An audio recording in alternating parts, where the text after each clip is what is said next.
Bienvenue sur Africa 24 dans cette nouvelle édition de l'Africa Tonight. Voici les titres de l'actualité. Le renforcement des relations bilatérales entre le Maroc et les États de la Caraïbe, un renforcement qui s'est matérialisé par l'ouverture d'un consulat général dans la ville de Dakhla ce 31 mars.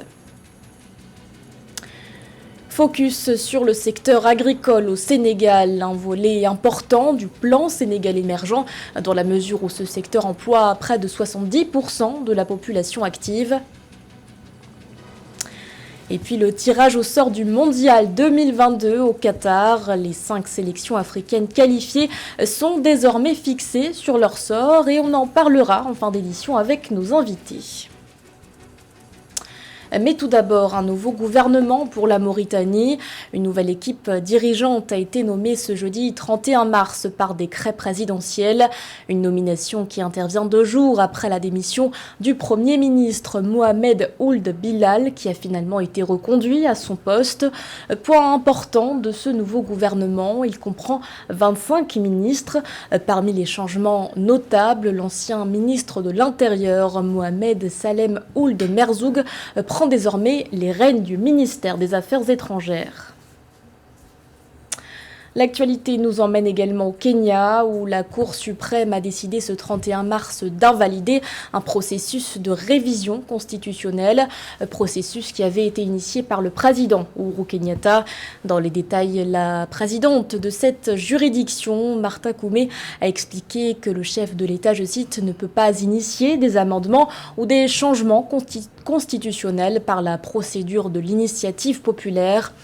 Pour rappel, cette réforme de la Constitution visait à apporter quelques changements au sein de l'exécutif. Parmi les points phares, la création de nouveaux postes, dont celui de Premier ministre. Le Maroc renforce ses relations bilatérales avec l'Organisation des États de la Caraïbe orientale. Un consulat général a été inauguré ce 31 mars dans la ville de Dakhla. Une inauguration organisée en présence du ministre des Affaires étrangères Nasser Bourita. Plus de précisions dans ce reportage de notre correspondant Bijou Nomeniu. Le Royaume du Maroc et les Caraïbes renforcent leur collaboration stratégique. Les diplomaties des 2 zones ont inauguré ce jeudi 31 mars 2022 dans la ville de Dakhla la représentation de l'Organisation des États de la Caraïbe. Cet acte symbolique marque la volonté du Maroc et de la Caraïbe de dynamiser leurs échanges commerciaux. L'avantage de ce consulat est qu'il ne représente pas un seul État, mais 6 États membres de l'OECO, Antigua et Barbuda, Grenade, Montserrat, Saint-Kitts et Nevis, Sainte-Lucie, Saint-Vincent et les Grenadines. Cela confirme le soutien croissant à la marocanité du Sahara et à la consolidation de la souveraineté du Maroc sur les provinces du Sud. L'État de Dominique reconnaît également la souveraineté du Maroc sur son Sahara. Pour la diplomatie dominicaine, le plan d'autonomie du Maroc est la seule alternative à adopter pour une résolution des conflits régionaux. Le Commonwealth et la Dominique réitèrent aussi leur soutien à l'initiative marocaine d'autonomie en tant que base unique pour une résolution pacifique consensuelle de ce différend régional, dans le plein respect de l'intégrité territoriale et de la souveraineté nationale du Maroc.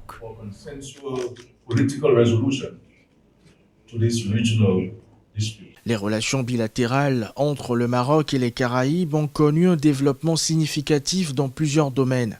Les 2 nations ont noué des partenariats diversifiés dans des secteurs tels que l'agriculture, le développement humain et la formation. Une plateforme commune de coopération est envisagée dans les domaines de la pêche et du tourisme. Dans l'actualité également, le Rassemblement du peuple de Guinée a choisi son nouveau leader. C'est l'ancien Premier ministre Ibrahima Kassori Fofana qui a été désigné pour prendre les commandes de l'ancien parti au pouvoir. Une désignation effectuée par les délégués du RPG réunis ce 31 mars dans le cadre de la Convention nationale extraordinaire. Il succède ainsi à l'ancien président déchu Alpha Condé, renversé par la junte lors du coup d'État orchestré en septembre 2021. Quelles seront ses priorités ? Ibrahima Kassori Fofana ambitionne avant tout de rassembler les Guinéens pour reconquérir le pouvoir perdu. L'actualité, c'est aussi ce nouveau rebondissement au sujet du pré-dialogue national tchadien. Alors que les concertations sont toujours en cours au Qatar, un nouveau groupe politico-militaire a décidé de suspendre sa participation. Il s'agit du Conseil du commandement militaire pour le salut de la République. Dans un communiqué paru ce 31 mars, le mouvement rebelle accuse les autorités de transition de fourberie. Selon lui, la junte aurait convié de faux opposants à ces négociations et ce en vue d'obtenir un accord à leur avantage.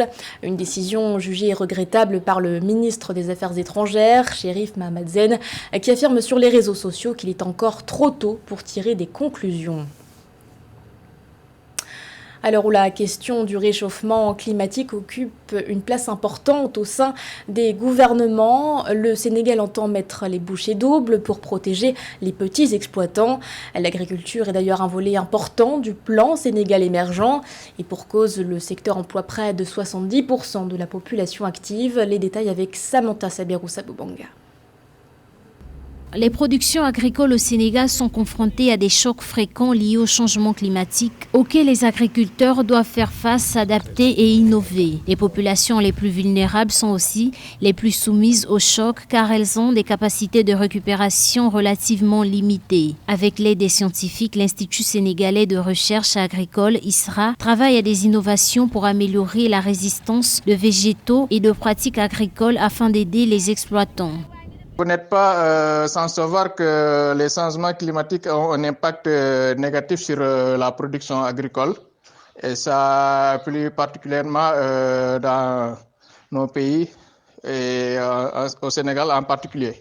Et cet impact va au niveau de la productivité agricole et provoquant également une baisse des rendements, mais également une difficulté sur certaines cultures pendant une bonne période de l'année des cultures qui ne supportent pas surtout les écarts de température. L'agriculture sénégalaise est considérée comme la priorité du PSE, Plan Sénégal émergent. En 2018, 2019 et 2020, le budget de l'agriculture s'est chiffré respectivement à 195 milliards, 203 milliards et 152 milliards de francs CFA, soit moins de 6% du budget général de l'État. Un financement jugé faible par certains experts et des acteurs du secteur qui plaident pour plus d'investissements, notamment pour améliorer la recherche agricole.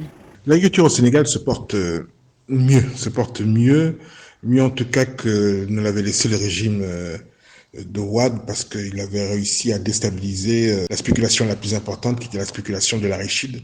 Au Sénégal, l'arachide compte pour beaucoup dans la rémunération du monde rural et par l'introduction d'opérateurs plus ou moins sérieux. Au Sénégal, l'agriculture représente le principal secteur d'emploi et mobilise près de 70% de la population active. Son poids dans le secteur primaire est passé de 41% en 2007 à 64% en 2017. La contribution de ce secteur au produit intérieur brut est légèrement en augmentation sur cette période, passant de 13% à 15%. À noter que le Sénégal va célébrer le 4 avril prochain le 62e anniversaire de son accession à la souveraineté internationale. Une célébration qui sera marquée par plusieurs festivités que vous pourrez suivre sur Africa 24.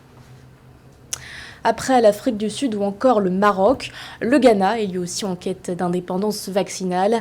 D'ici à 2024, le pays pourrait entamer la première phase de production commerciale de vaccins anti-Covid. C'est du moins ce qu'a annoncé le président Nana Akufo-Addo lors d'un discours prononcé ce 30 mars devant le Parlement. Zahra Mohamed Moutiou.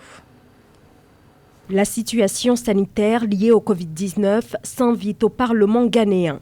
Dans son discours sur l'état de la nation, le président de la République, Nana Akufo-Addo, a exposé ce mercredi la nouvelle stratégie du gouvernement dans la lutte contre la pandémie. Une stratégie basée sur la production de vaccins directement sur le territoire ghanéen.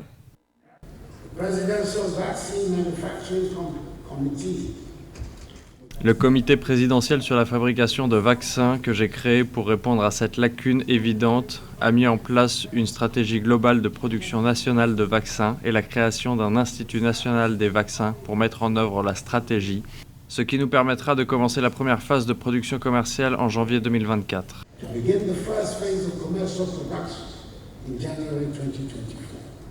Plusieurs projets sont menés actuellement, notamment sur le continent africain, afin de rendre les pays en développement autonomes vis-à-vis de la vaccination contre le coronavirus. Et au-delà de la question du Covid-19, le Ghana, de son côté, ambitionne à terme de parvenir à une autosuffisance dans la production des vaccins les plus administrés.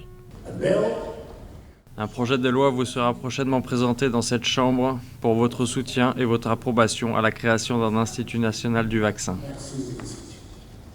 Accélérer la campagne vaccinale en Afrique, un impératif à l'heure où le taux de vaccination n'y est que de 11%, soit le plus faible au monde.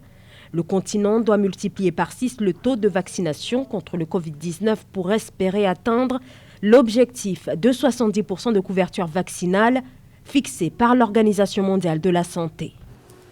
L'actualité sportive à présent avec le tirage au sort de la Coupe du monde de football 2022 au Qatar. Les 5 nations africaines connaissent désormais le groupe dans lequel elles devront faire leurs preuves. Et pour en parler, nous recevons sur ce plateau notre journaliste sportif José Douglas et Michel Colani, consultant sportif. Bienvenue. Merci. Merci. Avant d'analyser en détail cette phase de groupe avec nos invités, nous allons d'abord faire un point avec vous, José, sur ce tirage au sort. Exactement, 5 équipes, donc 5 groupes, avec tout d'abord le Sénégal qui tombe en groupe A avec le Qatar, les Pays-Bas et l'Équateur. Ensuite, nous retrouvons le groupe D où il y a la Tunisie, mais qui tombe avec la France, le Danemark et puis un barragiste qui resta désigné. En groupe F, eh bien, le Maroc tombe avec la Belgique, la Croatie et le Canada. En groupe G, le Cameroun tombe avec la Serbie, la Suisse et le Brésil. Et enfin, le groupe H avec le Ghana qui tombe face à la Corée du Sud, l'Uruguay et le Portugal. Michel Colani, quelles sont vos premières impressions sur ce tirage au sort ? Écoutez, je trouve que le tirage au sort était intéressant pour les sélections africaines.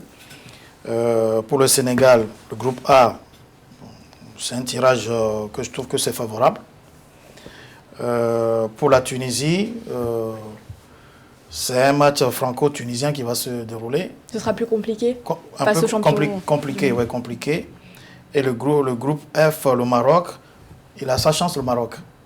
Maintenant, les 2 groupes de la mort, que moi je trouve, c'est le groupe du Brésil, du Cameroun, et puis le groupe H du Ghana.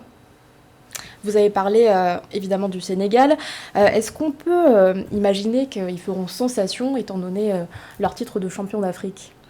Oui, parce que c'est un groupe que Aliou Cissé avait géré pendant 4 ans, et je pense qu'il connaît bien les joueurs. Tous, ils sont professionnels.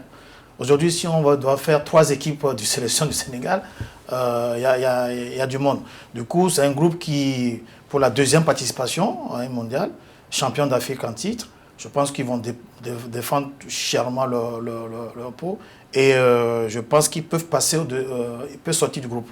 Et quelles autres équipes africaines, selon vous, pourraient se distinguer ? Le Ghana. Le Ghana, les Black Stars, eux, ils sont arrivés, ils ont fait quand même le plus dur. Ils n'ont pas, cette année, au niveau de la CAN, ils n'ont pas été fabuleux. Mais la Coupe du Monde, ils arrivent quand même à sortir du groupe. Et le Cameroun. Parce que le Cameroun, il y a un match Cameroun-Brésil qui va être le dernier match. Ça va être compliqué, Cameroun-Brésil, José, peut-être. Cameroun-Brésil, oui. Les confrontations entre les pays africains et les pays d'Amérique du Sud sont toujours difficiles. On se souvient de l'Argentine il y a quelques années de cela, où les Camerounais s'étaient très bien comportés. Alors, il faut dire quand même que le Cameroun a un palmarès assez édifiant en Coupe du Monde, 7 participations, donc ce n'est pas rien. Et puis durant ces dernières années, Michel va peut-être confirmer, le Cameroun en 1990, le Sénégal en 2002 et le Ghana en 2010 ont atteint les quarts de finale. Donc pourquoi pas cette année ? Non, mais de toute façon, ils sont habitués, et je pense qu'avec le Cameroun, avec à la tête de la fédération Samuel Eto'o, et puis en tant que sélectionneur Rigobert Song, et je pense qu'ils vont beaucoup motiver les joueurs, parce qu'il faut éviter aussi l'histoire des primes. Il faut régler ça. Et c'est ça qui mine en fait les sélections. Une fois que les soucis des primes sont réglés, je pense que les joueurs ont la tête pour pouvoir se donner à fond. Parce qu'il y a 3 matchs dans le groupe. On fait 2 nuls, 1 gagné. On fait partie des équipes qui sortent du groupe. Du coup, je pense qu'ils ont leur chance en tout cas, mais ça serait un beau match entre le Brésil et le Cameroun. Après la CAN 2022 qui s'est achevée en février dernier au Cameroun, nos équipes africaines sont-elles prêtes à enchaîner avec le mondial, d'autant plus que d'autres échéances les attendent dans le cadre de la prochaine CAN en Côte d'Ivoire? Moi, je ne suis pas favorable à la façon qu'ils programment les matchs parce que la Coupe du Monde arrive dans la même période qu'on a joué la CAN. Nos sélections qui ont participé, ils seront quand même désavantagés par rapport aux sélections européennes. Et je trouve qu'il faut que la FIFA et la CAF revoient le calendrier. Et quand on entendait parler de Coupe du Monde 2 ans pour organiser une Coupe du Monde, je trouve que déjà je ne suis pas d'accord. Et je pense que 3 ans, ça peut être intéressant. Vous partagez ce point de vue, José? Oui, je pense que pour le moment, la FIFA va maintenir l'organisation de la Coupe du Monde chaque 4 ans parce qu'effectivement, il y a trop d'épreuves. Et puis cette année, on a joué la CAN, on va rejouer les avec qualifications. Le coronavirus, tout s'est bousculé. Il y a la Covid, effectivement, donc ça va être trop près. Et puis les joueurs, ce sont des humains, ils risquent d'être vraiment très très fatigués. Donc à mon avis, ce sera reporté pour 4 ans. José, on termine avec vous sur un rappel des groupes. Oui, rappel des groupes avec le Sénégal en groupe A qui tombe avec le Qatar, les Pays-Bas et l'Équateur. Je rappelle en groupe D, il y a la Tunisie qui tombe avec la France, donc Michel le disait, très compliqué, Danemark et puis un barragiste qui reste à désigner. Le groupe F, le Maroc qui va affronter la Belgique, la Croatie et le Canada. Un groupe G, le Cameroun, Brésil, on attend ce match-là, Cameroun-Brésil. Ouais. Le Cameroun tombe aussi contre la Suisse et la Serbie, autre équipe difficile. Et enfin le Ghana contre la Corée du Sud, l'Uruguay qui est prenable et le Portugal de Ronaldo. Ça va être plus difficile. Merci beaucoup José Douglas et Michel Colani pour toutes ces précisions. Merci. Ce journal a été réalisé par l'ensemble de la rédaction. Merci de votre fidélité. L'actualité continue sur Africa 24.